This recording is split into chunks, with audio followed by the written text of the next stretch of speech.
So we all saw the shouting matches that were supposed to be a productive Senate hearing just a few days ago. But what's come after is even more surprising because when the dust settled and everything was all said and done, hours ago, Robert F. Kennedy Jr., our nation's Health and Human Services Secretary, sat down for a full interview. No interruptions, no shouting, just his answers and thoughts laid out. And I want you to watch the whole thing, beginning and end, because I think this matters. There's countless lies being spread about this man, campaigns brewing against him. So for a moment, I want you to hear from him and not his enemies. He goes deep on the failures of public health systems, agency capture, pharmaceutical money, broken pipelines at the CDC, as well as the disaster of children being lost under the previous administration. You really don't want to miss this. So let's roll the video and I'll be back with my final thoughts at the end. And hey, make sure to like and subscribe. Now, let's jump right in. Health and Human Services Secretary RFK Jr. joins us now. Sir, thank you for being with us. I thought, frankly, you got treated horribly in that hearing, and I think it was a disservice to the American people because they would benefit from learning about some of the answers you had to those questions. Will you please talk about that hearing and why folks who have presided over so many decades in rise of chronic illness could sit there and say those words to you? Well, I mean, I've come to realize that those hearings are performative. They're theater. And, you know, they're not the kind of debate or open conversation that democracy would give us at its ideal. And then all of those senators are taking hundreds of thousands of dollars, including, in some cases, millions of dollars from the pharmaceutical industry. So they don't want to hear the answers to the questions that they ask me. They want to make a little speech and then shut me down. But they can't deny the fact that we did worse than COVID, that the CDC is a broken agency. We did worse in COVID than any country in the world. We have 4.2% of the world's population. We have 20% of the world's COVID deaths. We literally we're the worst team in the league.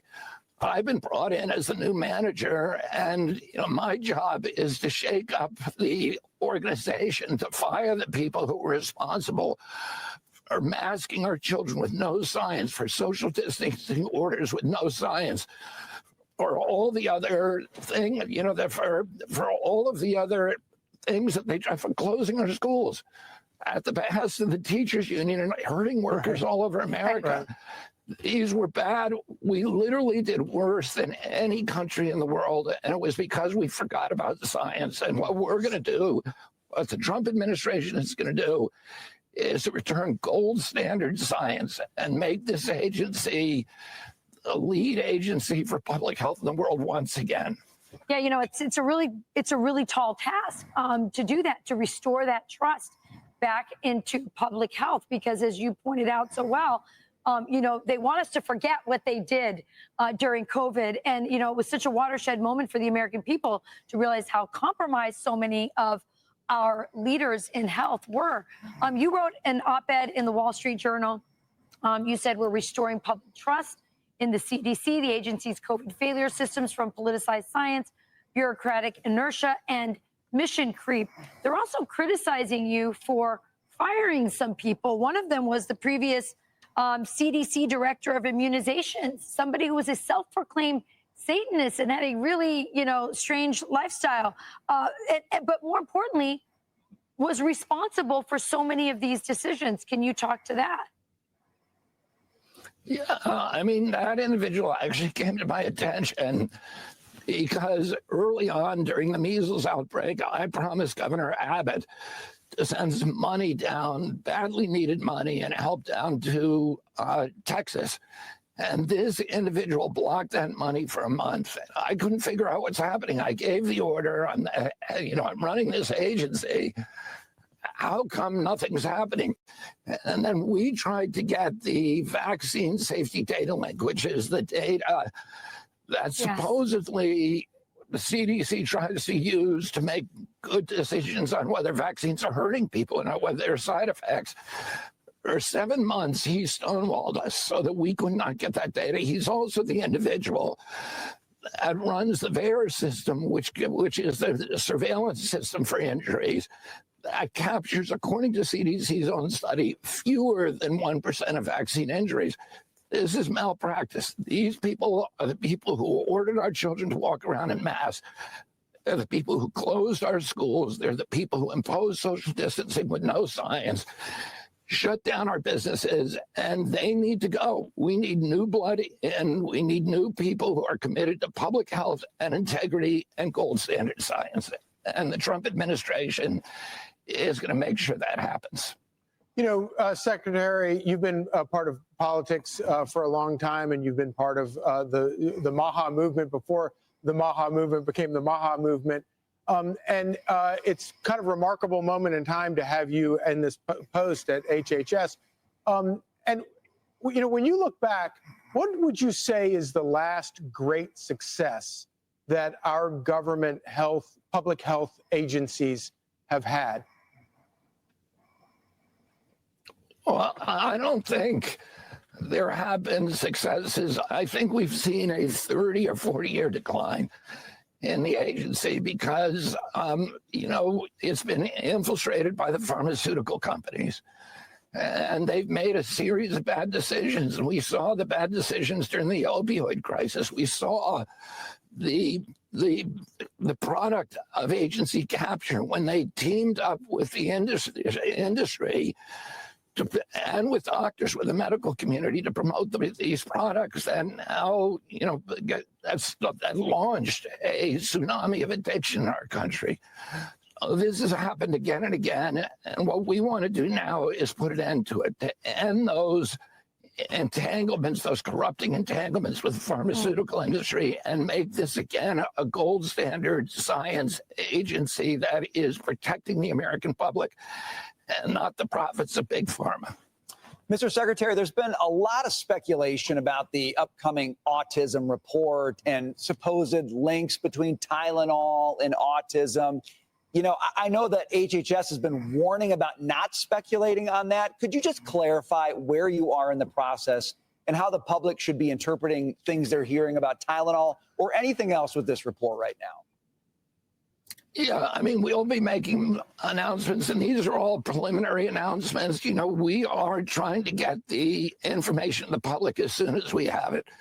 There are years and years of studies about that we are looking at today for the first time. And we're finding a number of different indicators, a number of different signals. But until those, and as soon as we have enough information to give to the public with confidence, we are going to do that. But anything that happens, any speculation about what's in those reports at this point is speculative. Yeah. Well, listen, I commend you for even broaching the subject of vaccines and autism and Tylenol. And is it some combination of both? We don't know. You're doing the studies. That's all everybody's asking for. Stop with these taboo subjects. Parents experienced a lot of bad things that happened after vaccines, and they want answers to why their child went from being perfectly healthy to now, you know, being in a diaper at 30 years old. I mean, we know these cases have happened, and we appreciate that you at least are willing to do the studies. I want to move to another topic that the left does not want to talk about, and it is the 300,000 and plus children who have been lost by the Biden administration when they came over the border. And sometimes we talk about it and we forget, like, what that must be like to be a child all by yourself in the hands of a criminal cartel. And then you get handed over to, if you're lucky, to Border Patrol. And then this system comes and takes you and loses you and hands you over to people who don't even know you and traffic you. I want to show this video. This is a little boy who was found in the desert, abandoned by the cartels, who decided they didn't want to care about him anymore. And our Border Patrol found him. Watch.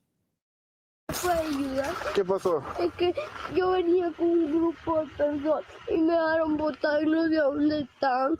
No sabes dónde están. ¿Te dejaron solo? Pues claro, me dejaron botar. ¿Dónde me voy a ir? Allí voy a dejar. Y tal vez me pueden robar, secuestrar o algo. Te pueden Tengo robar. miedo. ¿Tienes miedo? Ok. Pues sí. Ahorita hablamos, ¿ok? By the way, Secretary, that boy's parents, his father or uncle or whoever, was found eventually in Florida, and they reunited him where no American parent would be reunited with their child if they had left their kid in the hands of cartels to cross over a dangerous desert. But let's put that aside. Your agency is finding these children. What are you discovering? Well, what we've discovered is there was 476,000 unaccompanied children who were lost during the Biden administration. The Biden administration put speed over safety because before coming into office, they had accused the Trump administration, the previous Trump administration, of putting kids in cages. So they wanted to show, above all things, that they were getting the kids out of the cages. So they were not doing security checks on the people who came to pick them up. And they were not doing DNA testing. They were not doing fingerprinting. They were not doing income verification. They were not even doing identification. They sent 42 kids to one address, people who claimed to be their parents. They were sending kids to parking lot addresses that had, just had a container in it. We've now gone out, we've stopped that. We're doing income verification. We're doing DNA testing, fingerprinting on everybody who comes in and says that they're a parent. We are knocking on doors trying to find the kids who are lost. We've knocked on about 82,000 doors following leads. We've recovered about 22,000 kids, and we're going to keep doing that for the next 3.5 years and try to find every kid that was lost. God bless you for doing that. God bless Donald Trump for making good on that promise that he would help to locate them. You know, what I think is powerful is that in the hearing, it was chaos, labels, accusations, and almost no room for answers to breathe in a meaningful way. But in this interview, the story slowed down long enough so we could hear not just where Bobby Kennedy stands, but hear the future that he's fighting for. And here's the thing. So many people think that RFK Jr. is dangerous. And you know what? He is dangerous for good. He's dangerous to a system that got you comfortable. He is dangerous for an agency that forgot about transparency. He is dangerous to pharmaceutical money that captured the very regulators that meant to hold them accountable. He is dangerous for good.